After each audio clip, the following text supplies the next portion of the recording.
Okay, Article 2 is the executive branch. The executive branch is the part of the government that carries out or executes the laws. The U.S. executive branch is known as the presidency. The second in command is the vice president. The vice president serves the role of aiding the president, but also they're a tiebreaker in a Senate vote. So if there are 100 senators and the vote goes 50-50, the vice president makes the uh, tie-breaking decisions.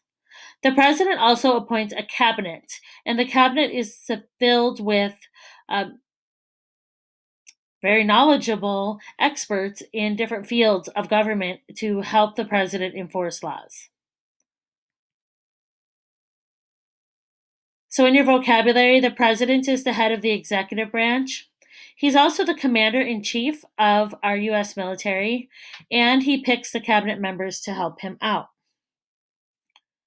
The president can reject a bill if they're not happy with what the Congress has drafted. That's called a veto, and that can be overridden by the Congress with a 2/3 majority vote. So that's one of those checks and balances. The president can check the legislative branch by vetoing a bill, and the legislative branch can check the president by overriding a veto.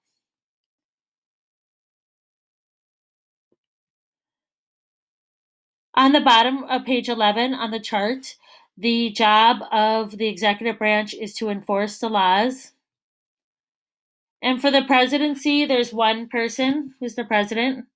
The length of term is 4 years, and the president is elected, must be 35 years old, and must have been born in the United States, a natural born citizen.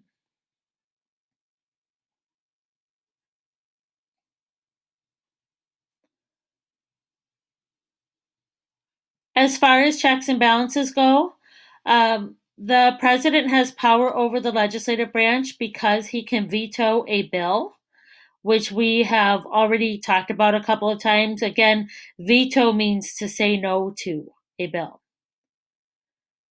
And the executive branch has power over the judicial branch because they're the ones who nominate a justice to the Supreme Court. So the executive branch nominates the justice to the court. The legislative branch can say no to the justice. That is how both of those branches have power over the judicial branch.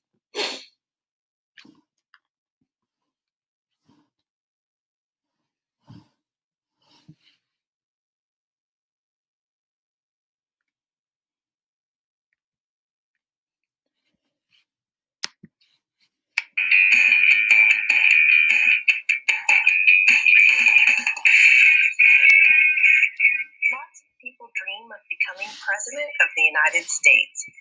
But to officially run for office, a person needs to meet three basic requirements established by the U.S. Constitution.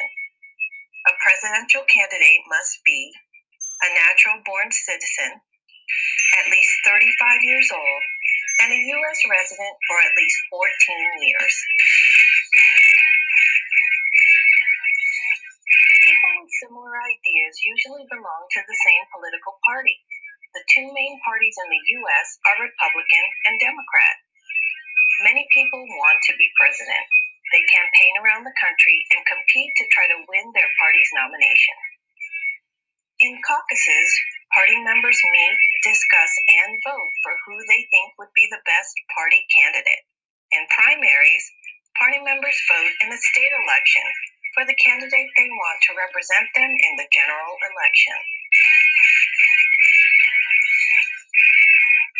After the primaries and caucuses, each major party, Democrat and Republican, holds a national convention to select a presidential nominee. The party's presidential nominee announces his or her choice for vice president. The presidential candidates campaign throughout the country to win the support of the general population. On election day, people in every state cast their vote. When people cast their vote, they are actually voting for a group of people called electors.